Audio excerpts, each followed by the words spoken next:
ഏകദൈവത്തിൻ്റെ അതിപരിശുദ്ധ തിരുനാമത്തിന് മഹത്വമുണ്ടാകട്ടെ.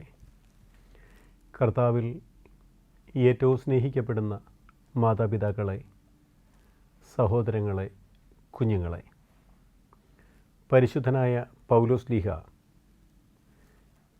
കൊരിന്ത്യർക്കെഴുതിയ 1-ാം ലേഖനം 1 മുതൽ 8 വരെയുള്ള അധ്യായങ്ങളാണ് കഴിഞ്ഞ എപ്പിസോഡുകളിലൂടെ പഠന വിഷയമായി, ധ്യാന വിഷയമായി ദൈവസന്നിധിയിൽ നമ്മൾ സമർപ്പിച്ചത്.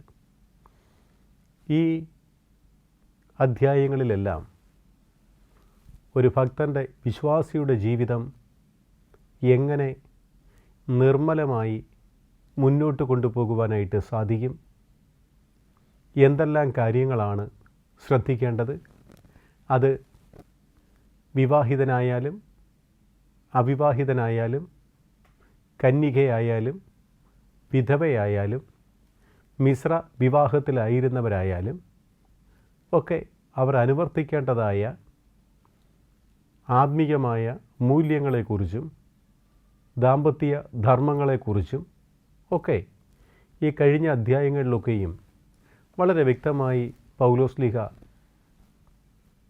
ഉപദേശങ്ങൾ നൽകിയിരുന്നു. 8-ാമത്തെ അധ്യായത്തിലേക്ക് കടന്നു വന്നപ്പോൾ പുതിയ ഒരു വിഷയമാണ് പൗലോസ് ചർച്ച ചെയ്തത്. വിഗ്രഹാർപ്പിതങ്ങളെക്കുറിച്ചുള്ള, അത് ഭക്ഷിക്കുന്നതിനെക്കുറിച്ചുള്ള ചില ചോദ്യങ്ങൾക്ക് അന്നത്തെ പ്രായോഗികമായ ഒരു ഉപദേശം, മറുപടി പൗലോസ് നൽകുകയാണ്. അതിൻ്റെ ആകെ തുക നമ്മൾ നോക്കുമ്പോൾ ക്രിസ്തീയ വിശ്വാസി അങ്ങനെയുള്ള വിഗ്രഹാർപ്പിതങ്ങൾ ഭക്ഷിക്കാതിരിക്കുന്നത് അവൻ്റെ ആത്മീയ ജീവിതത്തിന് ബലമുള്ളതാകുന്നു. അല്ലെങ്കിൽ പലപ്പോഴും അവൻ മുഖാന്തരം മറ്റുള്ളവരും ദുർബല മനസ്സുള്ളവരും വഴിതെറ്റിപ്പോകുവാനായിട്ട് ഇടയായിത്തീരും. അത് പാപകാരണമായി തീരുന്നു എന്ന് പൗലോസ് വേദഭാഗത്തിലൂടെ പഠിപ്പിച്ചു. എന്നാൽ ഇന്ന് 9-ാം അധ്യായത്തിലേക്ക് നമ്മൾ കടന്നു വരുമ്പോൾ പൗലോസ് ഒരു യഥാർത്ഥ അപ്പോസ്തലനാണ് എന്നുള്ള ഒരു ബോധ്യം കൊരിന്ത്യർക്ക് നൽകുന്നതായ ഒരു വേദഭാഗമാണ് 9-ാം അധ്യായം 1 മുതലുള്ള വാക്യങ്ങളിൽ കാണുവാൻ നമുക്ക് സാധിക്കുന്നത്. ആരാണ് അപ്പോസ്തലൻ? ആ അപ്പോസ്തലൻ്റെ ധർമ്മങ്ങളും അവകാശങ്ങളും എന്താണ് എന്നുള്ളതിനെപ്പറ്റി പഠിപ്പിക്കുന്നു.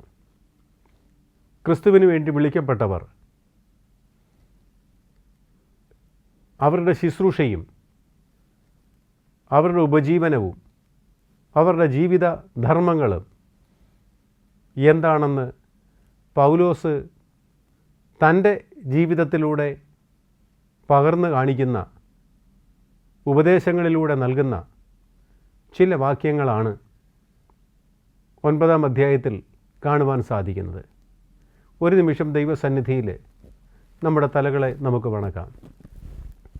ദൈവമായ കർത്താവേ, ആധുനിക ലോകത്തിൽ സഭാ ശുശ്രൂഷകളിലും വചന ശുശ്രൂഷകളിലും ദൈവികമായ ആരാധനകളിലും ധാരാളം വെല്ലുവിളികൾ നേരിടുന്ന ഒരു കാലഘട്ടത്തിലൂടെയാണല്ലോ കടന്നു പോകുന്നത്.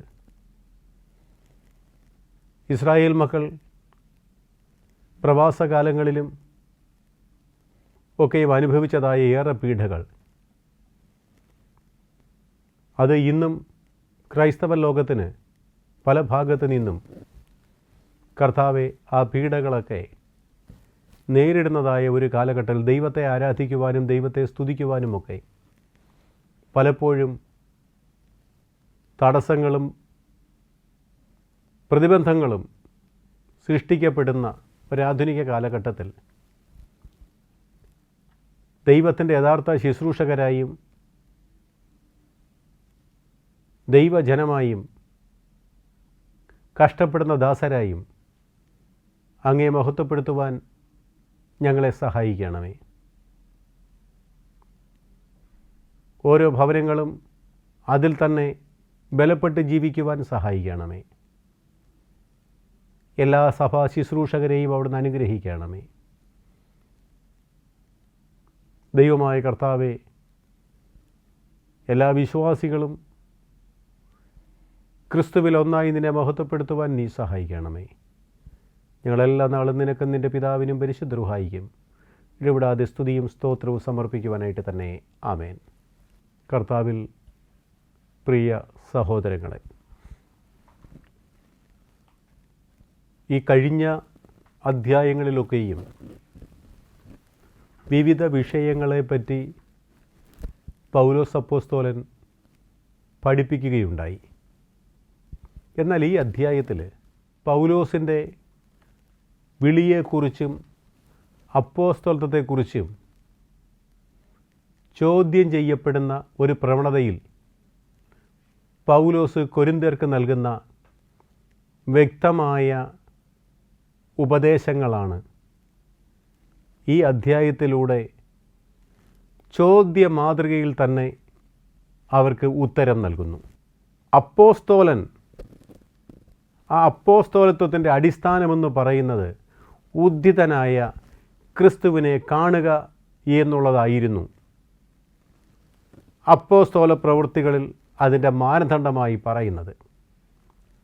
അപ്പോസ്തോലൻ എന്ന് പറഞ്ഞാൽ ഉദ്ധിതനായ ക്രിസ്തുവിനെ കണ്ടവനായിരിക്കണം. കർത്താവ് തൻ്റെ ശിഷ്യന്മാർക്ക് പ്രത്യക്ഷപ്പെട്ടു. അവരെല്ലാവരും ഉദ്ധിതനായ ക്രിസ്തുവിനെ കണ്ടു. പൗലോസേ, നീ ഉദ്ധിതനായ ക്രിസ്തുവിനെ കണ്ടവനാണോ? നീ യഥാർത്ഥ അപ്പോസ്തോലനാണോ എന്ന് ഉള്ള ഒരു ചോദ്യം കൊരിന്തിൽ നിന്നും നേരിടേണ്ടി വന്ന പൗലോസ് അവരോട് ചില ചോദ്യങ്ങൾ ചോദിച്ച് അതിന് മറുപടി കൊടുക്കുകയാണ്. അച്ഛനീ പറഞ്ഞത് അപ്പോസ്തോലത്വത്തിൻ്റെ അടിസ്ഥാനമായ മാനദണ്ഡം ഉദ്ധിതനായി ക്രിസ്തുവിനെ കാണുക എന്നുള്ളതാണ് യോഗ്യത എന്ന് പറഞ്ഞിരുന്നത്. അപ്പോസ്തല പ്രവൃത്തികൾ 1-ാം അധ്യായം 22-ാമത്തെ വാക്യത്തിലും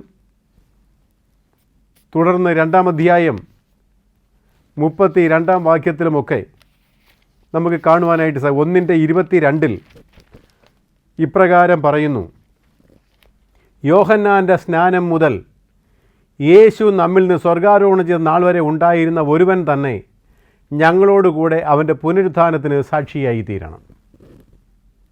വീണ്ടും 2-ാം അധ്യായം 32-ാമത്തെ വാക്യത്തിൽ ഇപ്രകാരം പറയുന്നു: ഈ യേശുവിനെ ദൈവം ഉയർത്തെഴുന്നേൽപ്പിച്ചു, അതിന് ഞങ്ങളെല്ലാവരും സാക്ഷികളാകുന്നു. ശിഷ്യന്മാർ അവരുടെ പ്രവൃത്തികളിൽ സുവിശേഷ ഘോഷണ രംഗത്ത് ഇപ്രകാരം പറയുന്നു: ഈ യേശുവിനെ ദൈവം ഉയർത്തെഴുന്നേൽപ്പിച്ചു, അതിന് ഞങ്ങളെല്ലാവരും സാക്ഷികളാകുന്നു. വീണ്ടും 3:15 ഇപ്രകാരം പറയുന്നു: ജീവൻ്റെ നാഥനെ കൊന്നുകളഞ്ഞു, അവനെ ദൈവം മരിച്ചവരിൽ നിന്ന് എഴുന്നേൽപ്പിച്ചു, അതിന് ഞങ്ങൾ സാക്ഷികളാകുന്നു. യേശുവിൻ്റെ ശിഷ്യന്മാർ, അപ്പോസ്തോലന്മാർ ദൈവത്തിൻ്റെ ജീവനുള്ള വചനം പ്രഘോഷിച്ചപ്പോൾ, ക്രിസ്തുവിനെക്കുറിച്ച് പ്രഘോഷിച്ചപ്പോൾ അവർ പറയുകയാണ്: യേശുവിനെ ദൈവം ഉയർത്തെഴുന്നേൽപ്പിച്ചു, അതിന് ഞങ്ങൾ സാക്ഷികളാണ്. ഞങ്ങൾ കണ്ണുകൊണ്ട് കണ്ടതാണ്, ഞങ്ങൾ അവനെ അറിഞ്ഞതാണ്, അവനോടൊപ്പം സഹവസിച്ചവരാണ്. വീണ്ടും അവിടെ നമ്മൾ കണ്ടത് 3:15 കണ്ടത്: ജീവൻ്റെ നാഥനെ അവർ കൊന്നുകളഞ്ഞു, അവനെ ദൈവം മരിച്ചവരിൽ നിന്ന് എഴുന്നേൽപ്പിച്ചു, അതിന് ഞങ്ങൾ സാക്ഷികളാകുന്നു.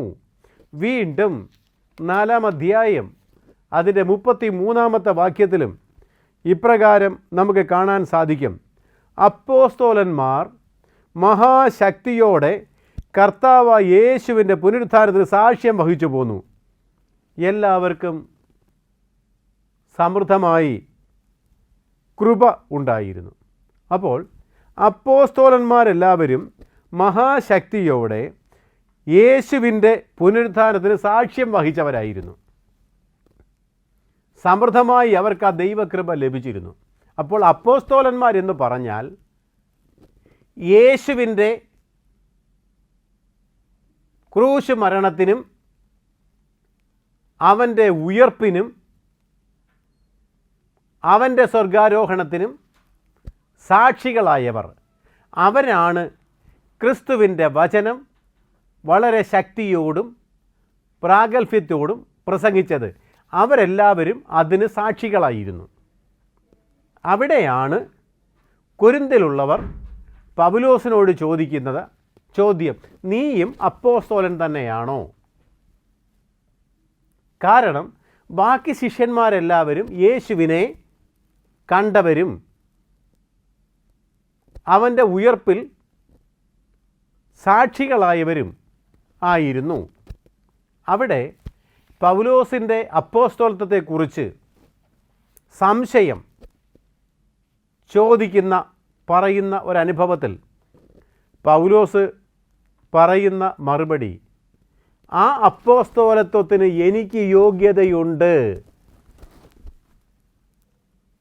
അത് പൗലോസ് ആവർത്തിച്ച് പറയുകയാണ്. കാരണം പൗലോസിന് ദമസ്കോസിലേക്കുള്ള യാത്രാമധ്യേ ദമസ്കോസിൻ്റെ പടിവാതിക്കൽ വെച്ച് യേശു തമ്പുരാൻ അവനോട് സംസാരിച്ചു, ശൗലേ ശൗലേ, നീ എന്നെ ഉപദ്രവിക്കുന്നത്, നീ ആരാകുന്നു എന്ന് ചോദിച്ചതിന്, നീ ഉപദ്രവിക്കുന്ന എന്നാൽ നിന്നാൽ ഉപദ്രവിക്കപ്പെടുന്ന കർത്താവാകുന്നു ഞാനെന്ന് തനിക്ക് കർത്താവിൻ്റെ മറുപടി ലഭിച്ചതിനാൽ ഞാനും കർത്താവിൻ്റെ ശുശ്രൂഷകളിൽ പങ്കാളിയാകുവാൻ തക്കവണ്ണം വിളിക്കപ്പെട്ട അപ്പോസ്തലനാണ് എന്ന് 22 അധ്യായം അപ്പോസ്തല പ്രവൃത്തികൾ 22 അധ്യായം 6 മുതൽ 16 വരെയുള്ള വാക്യങ്ങളിൽ അവിടെ കാണുവാനായിട്ട് സാധിക്കും. 22 6 മുതലുള്ള വാക്യങ്ങളിൽ, അങ്ങനെ പ്രയാണം ചെയ്ത് ദമസ്കോസിനോടടുത്തപ്പോൾ ഏതാണ്ട് ഉച്ച സമയത്ത് പെട്ടെന്ന് ആകാശത്തു നിന്നൊരു വലിയ വെളിച്ചം എൻ്റെ ചുറ്റും പ്രകാശിച്ചു. ഞാൻ നിലത്ത് വീണു. ശൗലേ ശൗലേ, നീ എന്നെ ഉപദ്രവിക്കുന്നത് എന്ത് എന്ന് എന്നോട് പറയുന്ന ഒരു ശബ്ദം കേട്ടു. കർത്താവേ, നീ ആര് എന്ന് ഞാൻ ചോദിച്ചതിന്, നീ ഉപദ്രവിക്കുന്ന നസറായനായ യേശുവാകുന്നു ഞാൻ എന്ന് അവൻ എന്നോട് പറഞ്ഞു. അപ്പോൾ ക്രിസ്തുവിൻ്റെ അപ്പോസ്തലനാകുവാനുള്ള യോഗ്യത എനിക്കുണ്ട്. ആ കർത്താവ് ദമസ്കോസിൻ്റെ പടിവാതിക്കൽ വെച്ച് എന്നെ വിളിച്ചു, അവൻ എന്നോട് സംസാരിച്ചു.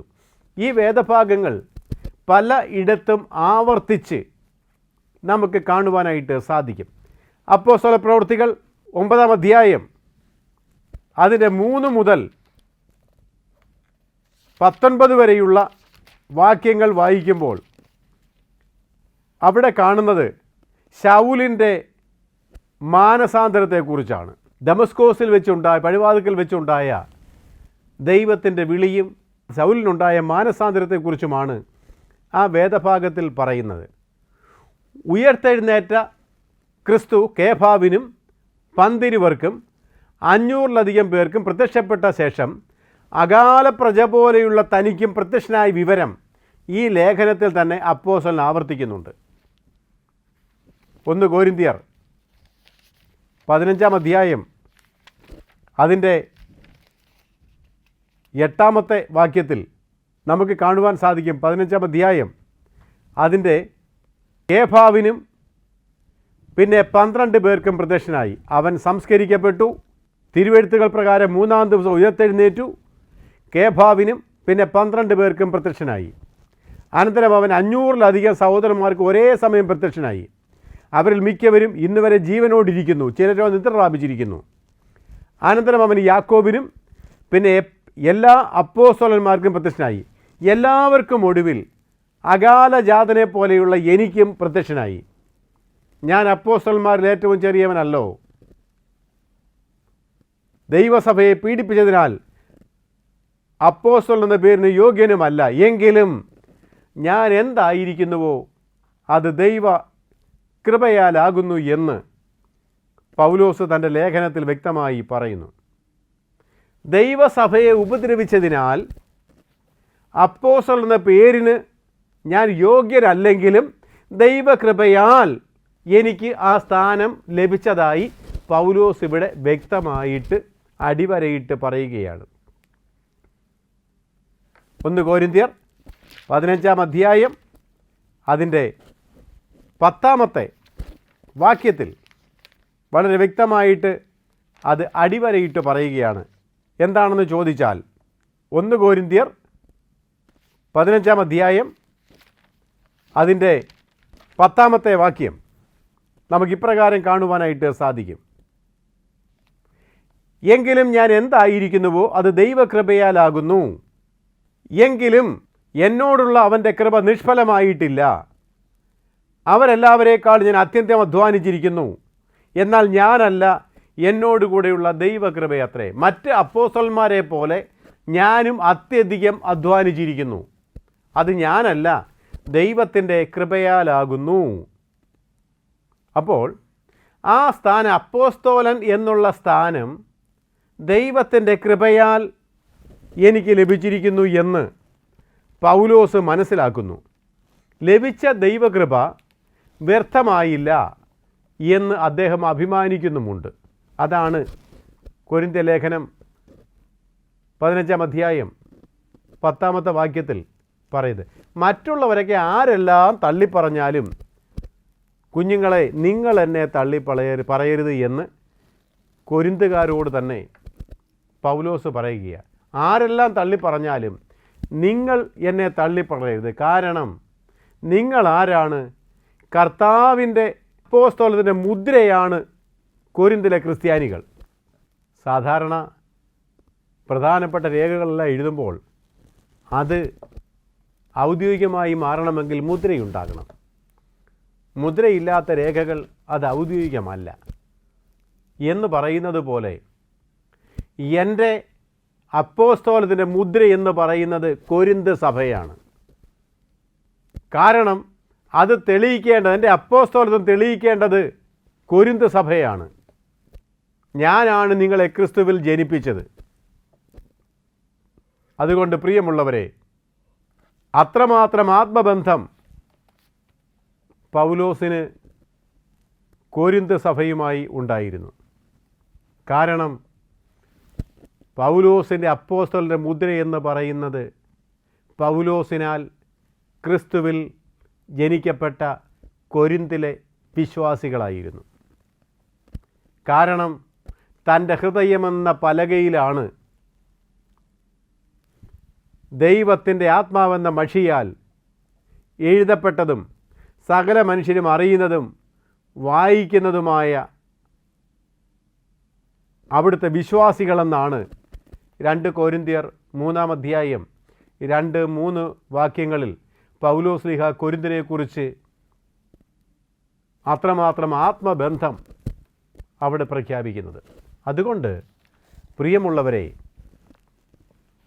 അവരോട് പൗലോസ് പറയുന്നത്, ഞാൻ ചെറിയവനെങ്കിലും, അപ്പോസ്തലന്മാരിൽ ചെറിയവനെങ്കിലും ക്രിസ്തുവിനാൽ വിളിക്കപ്പെട്ട കർത്താവിൻ്റെ അപ്പോസ്തലനാണ് എന്ന് പൗലോസ്ലീഹ വ്യക്തമായി ഇവിടെ നമ്മെ പഠിപ്പിക്കുന്നു.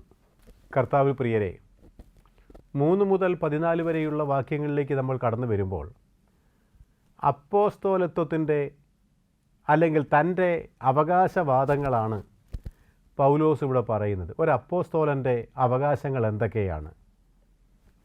2 തരത്തിലുള്ള അവകാശങ്ങളെക്കുറിച്ചാണ് പൗലോസ് പറയുന്നത്.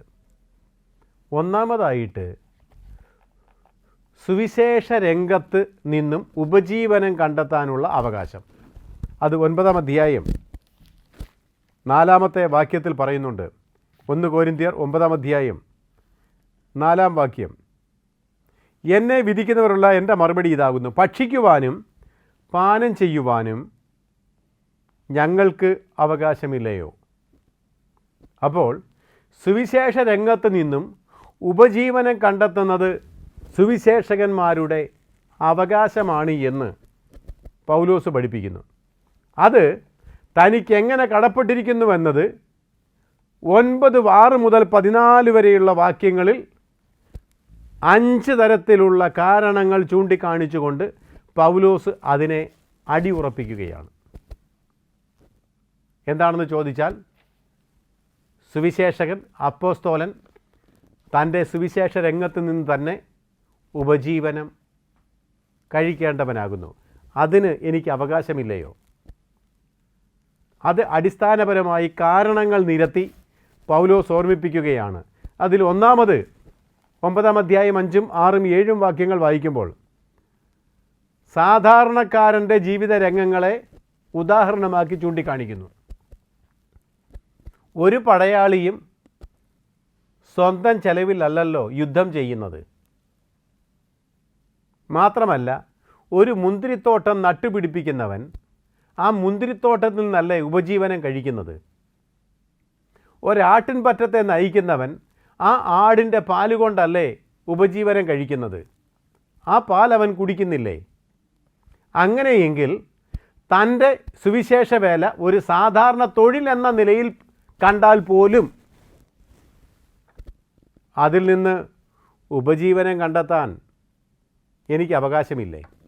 ഇതാണ് ഒരു സാധാരണക്കാരൻ്റെ ജീവിതത്തെ ചൂണ്ടിക്കാണിച്ചുകൊണ്ട്, ഉദാഹരണം പറഞ്ഞുകൊണ്ട് പൗലോസ് പറയുകയാണ്, ഒരു സൈനികൻ സ്വന്തം ചെലവിലല്ലല്ലോ യുദ്ധം ചെയ്യുന്നത്. ഒരു മുന്തിരിത്തോട്ടം നട്ടുണ്ടാക്കാൻ എന്തുമാത്രം കഷ്ടപ്പാടുണ്ട്. ആ കഷ്ടപ്പാടുകളുടെ ഇടയിൽ ആ മുന്തിരിത്തോട്ടത്തിലെ ഫലം ആ കൃഷിക്കാരൻ ആസ്വദിക്കുന്നില്ലേ? എന്ത് ത്യാഗം സഹിച്ചാണ് ഒരു ഇടയൻ തൻ്റെ ആട്ടിൻപറ്റത്തെ പരിപാലിക്കുന്നത്. അപ്പോൾ ആ ഇടയൻ ആ ആട്ടിൻപറ്റത്തിൻ്റെ ആടിൻ്റെ പാൽ കുടിക്കുന്നില്ലേ? അങ്ങനെയെങ്കിൽ തൻ്റെ സുവിശേഷ വേല ഒരുപക്ഷെ നിങ്ങൾ എൻ്റെ ഉപജീവന മാർഗമെന്നാണ് നിങ്ങൾ പറയുന്നതെങ്കിൽ പോലും എനിക്ക് അതിൽ നിന്ന് ഉപജീവനം കണ്ടെത്താൻ അവകാശമില്ലേ? ഇതാണ് പൗലോസ് കൊരിന്ത്യരോട് ചോദിക്കുന്നത്. എന്നിട്ട് പറയുകയാണ്, ന്യായപ്രമാണം ഇത് തന്നെയല്ലേ കൽപ്പിക്കുന്നത്? 9-ാം അധ്യായം 8-9 വാക്യങ്ങളിൽ കേവലം മാനുഷിക വിധി അനുസരിച്ചല്ല ഞാനിത് പറയുന്നത്, ന്യായപ്രമാണവും ഇങ്ങനെ തന്നെ പറയുന്നില്ലേ, കാള മെതിക്കുമ്പോൾ അതിൻ്റെ വായി കെട്ടരുത് എന്ന് മോശ ന്യായപ്രമാണത്തിൽ എഴുതിയിട്ടില്ലേ? അപ്പോൾ ഉഴവുകാരനും മെതിക്കാരനും പ്രതിഫലം പ്രതീക്ഷിച്ച് തൻ്റെ വേല ചെയ്യുമ്പോൾ അതിൽ തൻ്റെ പ്രയത്നം വൃഥാവാകുന്നില്ല. അവൻ പ്രയത്നിക്കുമ്പോൾ ആ പ്രയത്നഫലത്തിന് അവൻ അർഹനാണ്, അവനതിന് അവകാശമുണ്ട്. ഇത് ദൈവവേലക്കാരെ ഉദ്ദേശിച്ചാണ് പറയുന്നത്. മെതിക്കുന്ന കാളയ്ക്ക് മുഖക്കൊട്ട കെട്ടരുത് എന്ന് പറയുന്നത് കന്നുകാലികളെ ഉദ്ദേശിച്ചല്ല. ദൈവത്തിൻ്റെ സുവിശേഷം പ്രചരിപ്പിക്കുന്നവരെയും സുവിശേഷവാഹകരെയും ദൈവവേലക്കാരെയും ഉദ്ദേശിച്ചാണ് ഇത് പറഞ്ഞത് എന്ന്, മോശ പറഞ്ഞത് എന്ന് പൗലോസ് ഇവിടെ അടിസ്ഥാനമിട്ട് വ്യാഖ്യാനിക്കുകയാണ്. കാരണം ഉഴവുകാരനും മെതിക്കാരനും തൻ്റെ പ്രയത്നം വൃഥാവായി പോകരുത്. അവൻ്റെ ഉപജീവനത്തിന് അവൻ അർഹതയുള്ളവനാണ്.